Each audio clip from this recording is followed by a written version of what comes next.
Hello everyone and welcome back to Let's Play Caveman to Cosmos with me, Alpha Pi Omega and Byzantium.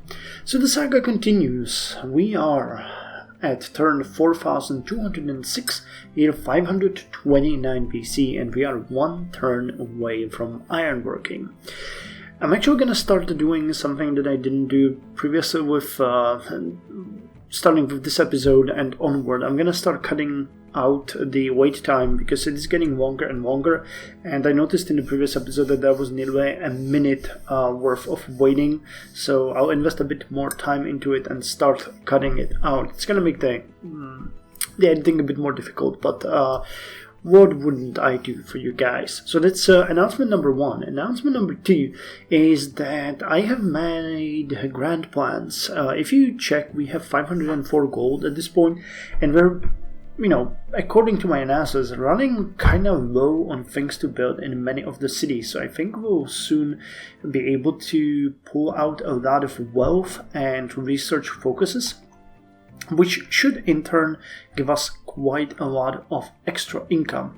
Now currently, even if we invest all the money that we have into the research, we would still have a nice decent surplus of 280, so I am fine with that, and thus I am going to found two new cities. One of them is going to be located in this area. It's going to be a continuation of our push towards the territory of Babylon. There is some nice rice field here, and we have some deer, so this is going to be a full-on border city with Babylon. And I also want to expand our territory this way. Now, the reason why I want to build it here is that there's quite a lot of forests, but it will be the last city before we encounter the desert, so it is a border city. And another thing is that it should be fairly cheap because it's going to be really close to the capital. When you check how far we have went towards the Babylonian territory, then it is kind of interesting that on the other hand we have just a couple of cities and then border, so we need to strengthen that. So a city will be built here. I don't know where I'm gonna position it yet. It's gonna be somewhere between this stone and this bison, maybe here, maybe here. I haven't really made the math yet. I'll have to check it out. And yeah, one is gonna be down here, and in the future I think we're gonna go with this port. And I might actually build another city down here, because there's a bunch of resources here, like the rubies and squash and so on, which should strengthen our border. And eventually what it's going to lead to is we're going to start making these desert cities our own. We're going to raise the barbarian ones and find our own cities there, because there's not quite a lot of resources here, but they are fairly valuable. There's sulfur, we have sapphires here, pearls, murex, some whales, some clam, and same thing here. So I think that we deserve to have these sort of, you could call them like a colony cities or camps, desert camps, which can eventually grow to quite a big size. I mean, this is a barbarian city, Sakai, and they have a population of 5, which, considering there's nothing apart from desert, and I don't think barbarians can actually do anything with the surrounding towns, is quite interesting. Anyway, one more thing before we go ahead. Not much has happened. Some cities are very close to growing, but we didn't have, Antioch has grown to population 15, that's one. But I don't think any... Oh, and Nissos grew to population 12. Those are the only two populations that grew. But other than that, we have nothing anywhere. Okay, one thing that I wanted to mention is that we are building a national or world unit called Semiramis. I am not sure what we're going to do with it, but it is a very strong world unit. It's going to have a lot of XP. And is no one else can have her, so we'll have her. I think it's a woman. Semiramis should be... Yeah, it is a woman. She was a legendary Assyrian queen who was most likely based on a historical Assyrian queen, Samuramat. Samuramat was the mother of the Assyrian king Adad-nirani III, who reigned 1810 to 783 BC. Her stela memorial stone shaft has been found at Ashur, while an inscription at Kala shows her to have been dominant there after the death of her husband, Shamshi-Adad V. Samramad was mentioned by Herodotus, and the later historian Theodorus Siculus elaborated a whole legend about her. According to him, she was born of a goddess, and after being married to an Assyrian officer, she captivated the king Ninus by her beauty and valor and became his wife. Soon afterward, when Ninus died, Samrammat assumed power and reigned for many years. In that time, she built Babylon and turned to the conquest of distant lands. In Armenian legend, she lusted after the Armenian king Ara. When he refused her, she attacked Armenia and he was killed in battle. Afterwards, she attempted to revive his dead corpse, but to no avail. Interesting. Well, it says here that you can join a city as great prophet, celebrity, great military instructor, great spy. She's on the military branch, but we'll see what she can do. I think that the last world unit that we had was one that was able to give us some of the bigger benefits that we have, so I'm looking forward to it. Anyway, let's end the turn and hear it for ironworking, which I actually believe is coming from the base game. So we'll see what it's going to bring to us. You should hammer your iron when it is glowing hot. Okay, so ironworking, a big tech. So, this one finally obsoletes the stone tools, or, unfortunately, but we had it a long time going. So Stone Tool Maker now instead gives us free culture. Early mountain mine and mine gets extra production. We reveal iron ingots, platinum ingots, peat iron wares, platinum wares, and terra sigillata. And we get some new traits for our units. As far as units enabled, we get the White Swordsman, which requires bronze wares or copper wares or iron wares. Okay, this is a city attacking unit. Okay, so that is an upgrade from Obsidian Swordsman, I think. Wait, are you part of the prehistoric? Yeah, Obsidian Swordsman, yeah, okay, so 20 city attack, so you are a direct bonus to it, because this one had 6 and you have 7, yep, and the same bonus. Cool, so we get that. We have Oxybolus, which is a city attacking unit, a little boss, Rhinoceros Rider. Okay, if we could find some rhinos, we could build those. Hamilcar Barca. Okay, so we can get the Hamilcar as a world unit. Each one of these is a different kind of unit, which you can use in different ways. Huskars, interesting. Krasgov, which we won't have, unfortunately. And we get Terra Sigillata Workshop.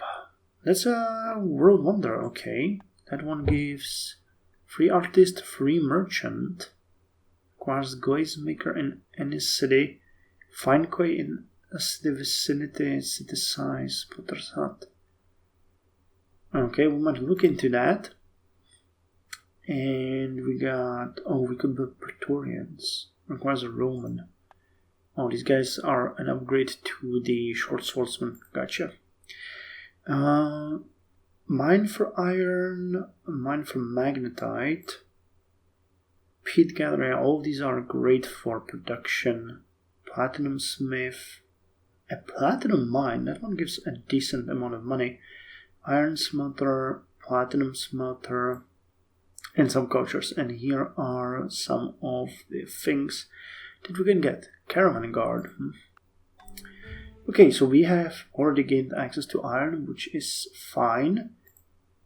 And we got aristocracy coming next, which is going to take 24 turns, but it's going to give us, I think that gives us civic, yeah, bourgeoisie. Cool. Oh, and by the way, we have captured, I will probably not be able to find it, but we have captured a couple of civilians here. I don't know where they are. Here? Oh yeah, here. We got 4 captive civilians, so I'm transporting them together with, I grouped some of my stalkers, and I'll transport them back to our territory, which is, however, going to take quite some time, 27 turns. But I'm going to make that trip because they are going to boost the new city significantly. So instead of starting population, I think we're starting at 2 or 3. We're gonna get +2 for each of the city, which is going to be great. Well, apart from that, I'm just gonna go around, build some of these. You can build a platinum mine. Nice, 10.29 gold. That's great. Yeah, peat gatherer is pretty much everywhere, or we get the platinum mines. Wow, that's really good. I was not expecting the platinum mines. Okay, here's that iron mine, which also gives money. Another one. I wasn't really expecting that many financial gains from that. Okay, here's the iron mine. Cool, and about the world wonder. Do we get it somewhere? Terracotta army. Anywhere? Nope, looks like we can't. How about that? Oh, never mind then. Okay, so cool. I'll see you in 24 turns or sooner, depending on how it is going to go. Turn 4241, year 496 BC, and we are 1 turn away from aristocracy. Amazing. I got a bunch of news. First of all, our population keeps growing. We are now sitting at 343,350 people, which really is an achievement. I don't think I've ever ruled a bigger civilization in Caveman to Cosmos. I'm really happy about this. Second, we have finished the Semiramis unit, which I have here. I investigated, and actually she could join our city as many different characters. I kind of considered that, but I decided against it because she has very decent strength in attack, and she also has a couple of special traits that you cannot get otherwise, like getting a 20% bonus to capture and bonus to fighting everywhere, pretty much. She also is a priest. By the way, these are the choices that I made for her, which means that she can heal while moving. She has an additional bonus to capture, so she has 45% extra chance to capture enemy units, and she can heal quite a lot of health. And last but not least, I gave her the Scholar Hero trait, which gives additional chance to capture, so that's 55%, and yields 300 gold or 300% gold from pillaging. So I decided that we're actually going to keep her and use her during our campaigns because she is going to give us so much money in the long run. Anyway, I think that we could send her for a border patrol now. I just kept her in the city before, I started recording because I wanted to know where she is and show her to you. Next news, we have a new city, Edessa. Edessa is located at our very southwestern border. It has population of 2. It's growing very slowly, but it has quite a huge production already of 39. So I've put in flint gatherer, we're gonna get the grass gatherer, lichen gatherer, lumber gatherer, rock gatherer, and stick gatherer. After which we are gonna shuttle a couple more units. I think I'm gonna go a bit differently with it. I'm gonna jump to more beneficial buildings for food and other production sooner. However, the civilians that we captured should be getting here very soon, or I mean sooner than later. I don't know where they are. Oh, here they are. Okay, some 11 turns and they'll be in the territory. By the way, we lost one of our stalkers while protecting them, which is sad, but Still, I'm happy that he managed to protect them, and he was killed during the defense, but, you know, they made it through and are now escorted by a different stalker, which is gonna get them in here. Next news, we have more people here, and we are going to found the second city that I was speaking about over here. I decided that we're gonna actually build it here so that we get a good access to both the bison and the stone, and I want to push it as close to the border as possible so that we are basically done here. We can then just build the city down here, and, you know, will be done. So that we're gonna do next turn once we get aristocracy. I'm gonna do it live with you watching, and that's about it. You can really see that we are pushing the limit. We have research and wealth in most of the cities, so that is giving us quite a lot of benefit. Some of the coastal cities are working on harbors and lighthouses, which will further boost their growth. And Constantinople is now only 89 turns away from population 22. I'm really looking forward to it. But Thessaloniki are catching up. In 87 turns, they're gonna jump to 21. So we have a contender. It would be kind of, you know, better if Thessaloniki would be somewhere a bit more far away, because this is kind of weird to have them so close together. Like, you know, you can basically walk from one to another. You know, I could then pretend like, yeah, we can move our capital somewhere, but no, you know, these guys are right next to each other. But I still remember that you guys heavily criticized Thessaloniki for being, you know, in this position, because you said like it needs more place to grow, and yeah, proving you wrong, because our biggest cities are in this area and they are all growing like crazy. Because as I mentioned a couple of times, really, Caveman to Cosmos makes most of the production come from the city itself, not from the tiles. While the tiles are important and they're a big benefit, you can build a thriving city in the middle of desert, and if you give it enough time, it's gonna be amazing. So anyway, let's wait, what's going on with you? Oh yeah, let's end the turn and hear it for aristocracy and investigate it together. Democracy means government by the uneducated, while aristocracy means government by the badly educated.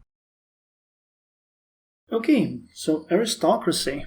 A huge boost to Tapestry Maker's Workshop of free gold.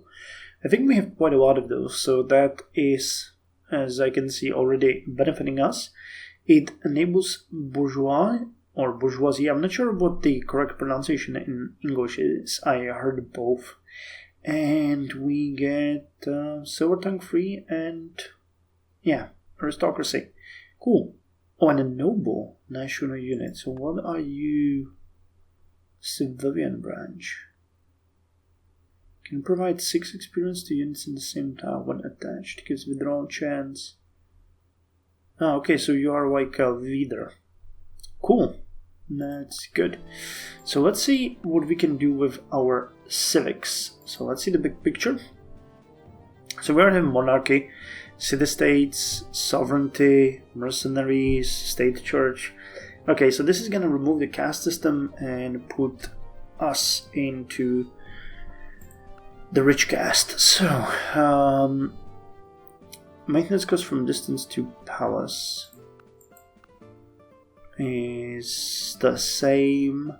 Maintenance cost from number of cities is better, and maintenance cost for all cities on home continent is the same. We get lower maintenance from corporations, workers build improvements faster, lowered chance to capture, but much lower chance to avoid capture. That's actually kind of weird. So that means that not only are we more likely to get captured, but I'm not sure if I'm reading this correctly. This is a bit weird wording. Units have a lowered chance to avoid capture. Yeah, I think we're more likely to get captured. Unhappiness in all cities and more unhappiness, but yeah, we get a huge boost to production and gold in all cities, but we lose the bonus to food. We get extra production of gold and culture in all cities. Okay, that is a massive boost, and we actually lose the research malice, and capital gets extra. Okay, that's a bonus as well. And we start getting more food from winery, orchards, plantation, and farms. Plantations and vertical farms actually gives extra production as well. We get extra gold from winery, orchard, plantation, core mine, modern mine, mine. Oh, mine and quarry as well. Okay, so that's gonna benefit us quite a lot. And we get various malices, an extra construction of certain things, and we can get salon, art patronage, and grand villa. Okay, and neither of these we could have built, so that is fine. And unhappiness in larger cities. Cool, so we'll do this one. Anything else that we want to introduce? Now we got the open border, small holding. Oh, it's gonna give us a 10 turns for revolution. It's not great. Wait. String instrument maker in our... Or we will get a great person in 32 turns, so I might just go ahead and trigger a golden age by that. Okay, what are you gonna build here? You don't really have... Okay. Nothing real big for production, though we could get the platinum smith. That one is good, we don't have that many of those. You can build a smokehouse, actually. Let's build that one the first. And gold. Crime is fine, so build me a barter post. A saddler with small income. Silversmith. That's pretty much it, and then Amorium is gonna get wealth as well, I guess. Okay then. And the wool production from pasture has a very high quality this year. Cool. Cool. So now let's find or let's lay the foundations of a new city here. Yep, I think this is the right spot. Heracula Lyncestis. So Heracula Lyncestis, what can you build me? Actually, well, you are already doing good. We'll need to improve this area significantly. So let's see. You can start with... Okay, there's pretty much nothing here that would give an actual massive benefit. So let's go like this. These are way more expensive then. What about gold? Could build a weaver then. That one is super cheap. And a smokehouse. Ancient customs. Well, we'll see about that. I got a bunch of units prepared here which are going to serve as a defense. You guys are gonna build up crime fighting, and crime fighting. And we have you here. And we have you over here. So we're gonna go over here. Can't I build the bison camp, or have I already... Oh yeah, we already have a hunting preserve there. 11 food, have I... Oh yeah, I misread that. Okay. Cool. So you can now go over here and build me a quarry, because that is gonna make that 6 production into 9 and give extra gold. Awesome. And you can just build me a road like this. Okay, amazing. So while that is off the table, just some final touches before we skip ahead to the last upgrade. We are now at war with Carthage and Ethiopia. Both of these guys decided to declare war on me for reasons unknown. Actually, Dido... Okay, Dido will sign a peace treaty with me, which is fine, doesn't matter. Though I decided to dedicate Wrath of Civilization, which is our new Stalker unit, solely to her. So currently I'm looking for ways how to hurt her. And Ethiopia is somewhere, I don't even know where. Yeah, here. So Ethiopia hates me. Anyone else that would hate me?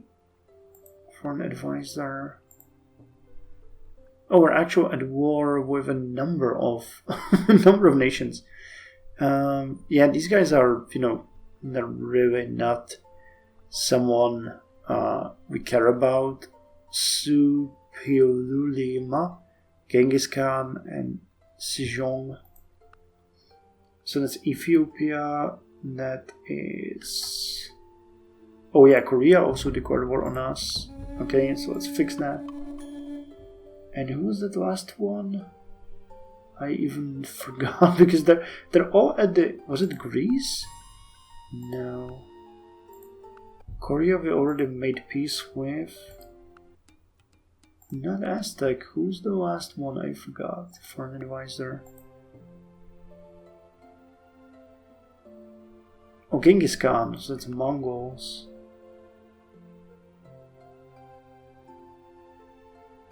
Okay, Mongolia actually has 260, so she's the strongest out of them. Never. Really? That's just crazy talk. Well, you're crazy. I mean, you're never gonna even threaten us, but fine, if you want to be mad, then be mad. We're just gonna take care of our 2 new cities of Edessa, and this is a beautiful name. Heraclea Lincestis. I like that. I'll have to check where the city was. I never heard that name before, but I like it. And the next technology that we're gonna get is geometry, which is just a tech that's gonna bring us really big benefits to already existing things. So Center's World Map, that's, just a nice feature. And Mathematics Academy, which we have built in all of our cities almost, gives us extra free research. And Geoglyphs, which we do not have, gives extra gold, but that is fine. And, more production from chopping. But I want it because, it's beneficial.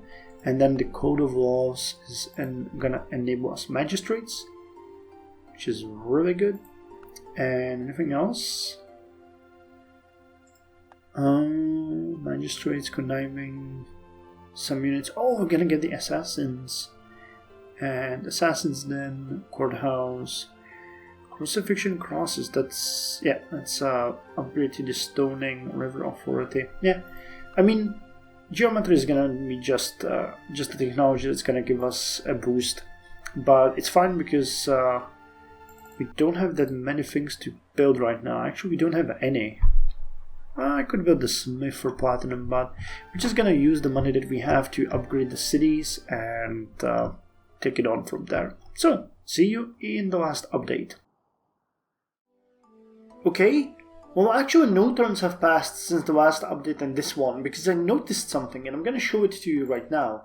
Israel will trade us technology literature, but when you ask them what they want for it, they want falconry, oratory, and furniture making, which I'm never gonna give them just for this one tech, even though it's very valuable. I mean, it costs 83,832 science points, while falconry is 38,000, oratory 44,000, and furniture making 50,000. But remember, these are older techs that they skipped, and now they have no one to trade for. However, I tested that we can actually give them a huge amount of resources and they will accept the deal. So let's just do it now. We'll give you coconut, papaya, cocoa, squash. We'll give you beavers. We'll give you fish. We'll give you lobster. We'll give you shrimp. We'll give you amber, rubies, sapphires. Would you accept that? No, still need something else. But I mean, check what would make this deal work. You will see that he only adds 2 techs, so we can make this happen. Hopefully we have enough stuff. Okay, drugs. What else? What else can we give you? Electrum ingots, glassware. What else? Olive oil. Hey, and then make it work. Cool. So we just got literature. Some books are to be tasted, others to be swallowed, and some few to be chewed and digested. Okay, so literature obsoletes cave paintings, storyteller, gives extra science from Kilimanjaro, Mount Sinai, lowers yield from rock art, and snake charmer. That one loses science as well. But we can now build culture, enables educate free, nice, extra teaching, build up teaching too, that's great, and leads to calligraphy and meritocracy. And we get quite a lot of things here. The ones that I'm most interested here is library, because library gives you extra 5 education, extra 5 science, 2 culture. With poetry it jumps by 3. Happiness allows you to turn some citizens to scientists, and diplomats receive extra experience points. Now this one replaces the School of Scribes, so the yield is not gonna be that high, but it is still wonderful. And there is a unit reward academy, which can be built by great scientists. So that one would be great for our capital city. And there are some Aesop's Fables, the Great Library. Okay, that one looks really nice. Hot Roy Library, we can get National Archives, which is a national wonder. Requires 7 libraries. Okay, and Heroic Epic. 100% military production gives extra culture, and National Epic can be built by great artist, requires the library, gives education, extra birth rate for great people. And then there's Madrasa, which would be kind of cool, but we would need to be Muslim, which we will not, or follow Islam. And we got a bunch of world units, which is really cool. So yeah, I just wanted to show that. Now I'm gonna switch all of these wealths into, actually let's probably check Constantinople. Here's the library. Oh yeah, actual plus 3.1 science, plus 1.54 culture, plus 1 happiness, but plus 5 education. Replaces School of Scribes, so this one is further going to increase our scientific yield. So just for your notice, we are now gaining 3,538 science points per turn. And I'll see you in the next update, where we will see how much more we are going to get. Turn 4257, year 463 BC, and we are 1 turn away from geometry. What has happened in the 20-25 turns between the last update and here?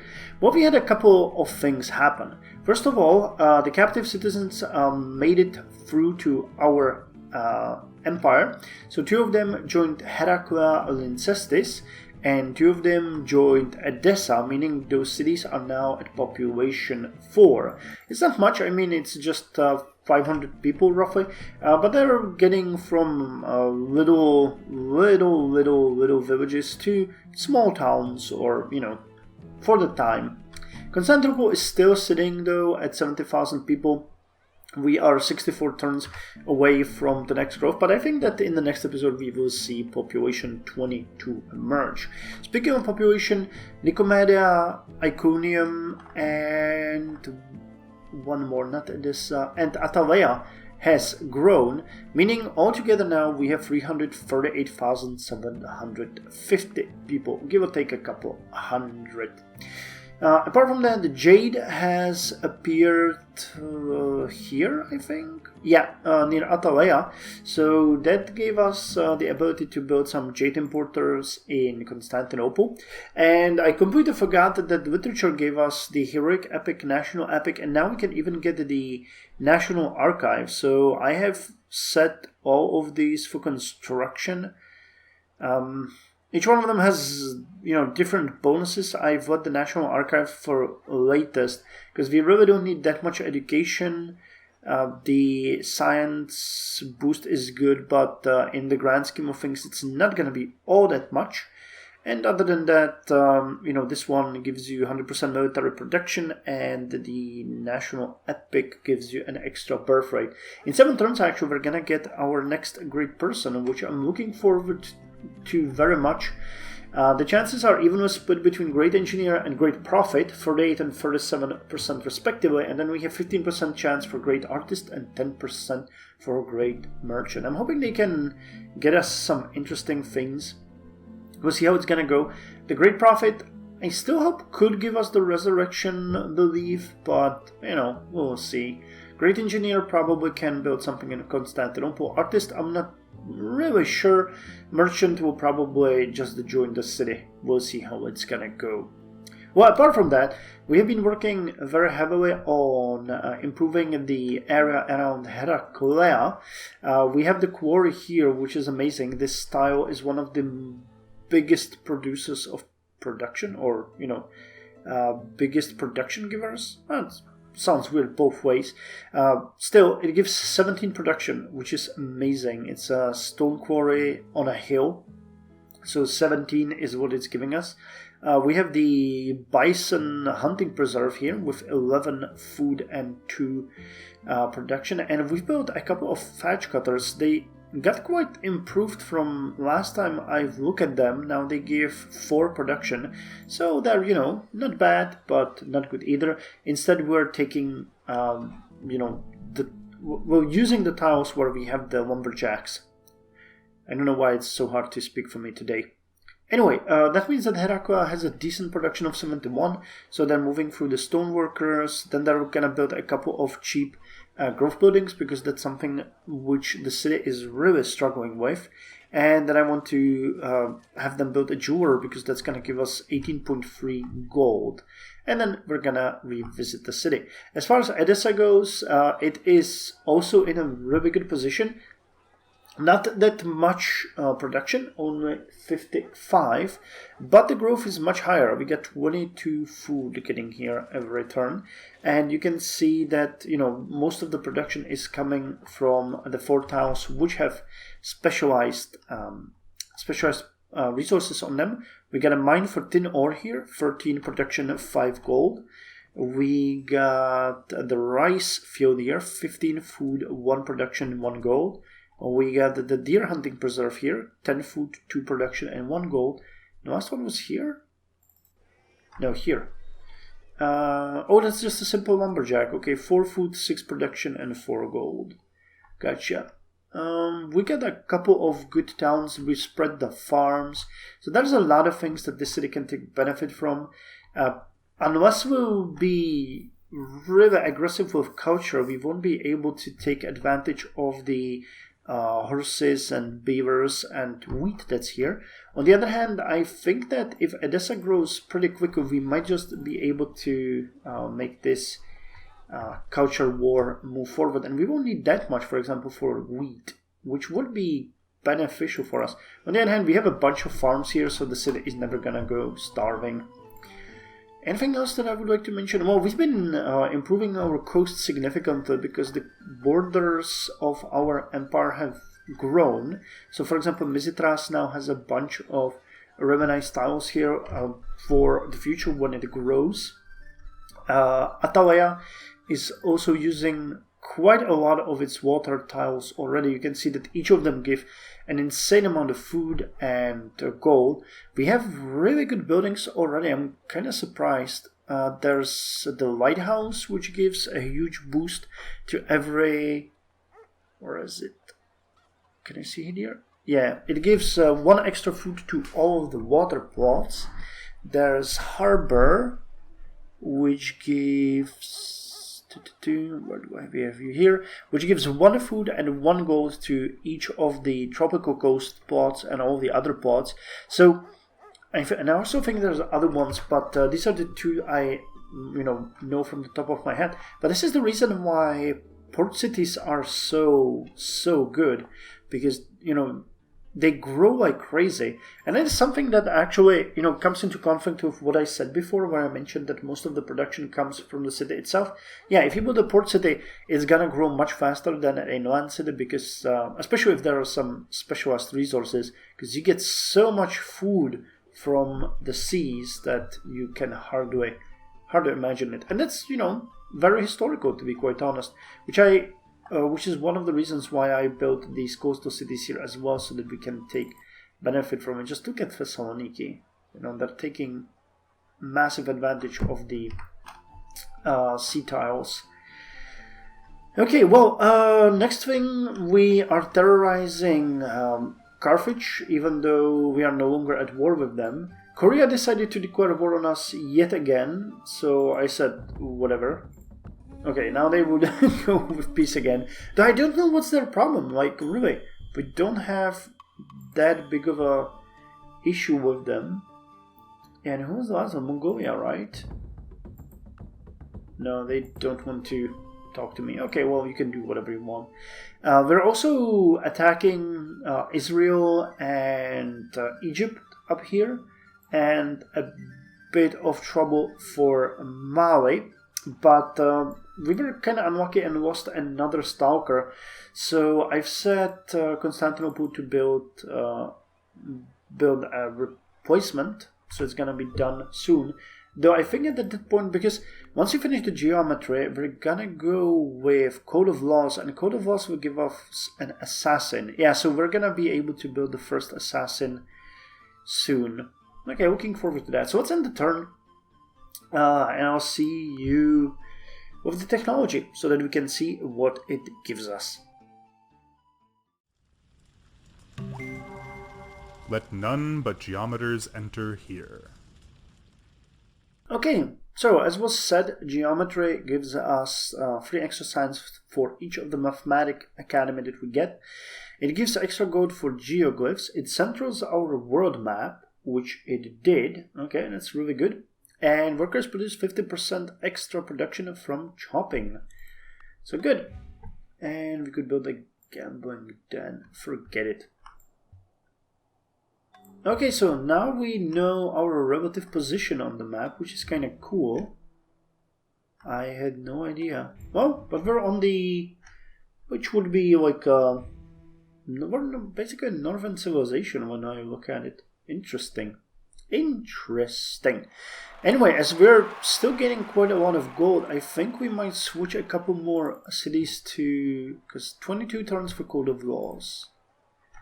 So that's 22. Antioch. Okay, that's 21. And we still have a surplus. So could we... Commander... It would be still 21. Can we change someone else like Trebizond? That would be 20. But we won't be able to make it because the amount of gold that we're bleeding out is just too high. But maybe I can keep you and set... Well, okay. Ankara is going to get wealth. She's going to give us 85 in 3 turns. There's nothing really here that we need immediately. Okay, yeah, so we can do it. So in 20 turns we're gonna get Code of Laws. You can build me the kelp harvester. You can attack the animals on the tile. And then rest. And that's about it. So cool. I hope you enjoyed this little update. I apologize that I'm not updating as regular as possible.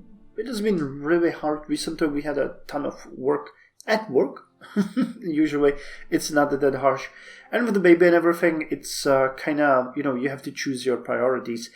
But I'm hoping that during Christmas I will be able to update at least 2 more episodes because I'm having fun playing this. The Let's Play is nowhere near over. So I hope you guys enjoy it still. And I'll see you in the next episode, where we are finally going to reach population 22 in Constantinople and 21 in Thessaloniki. So, see you there.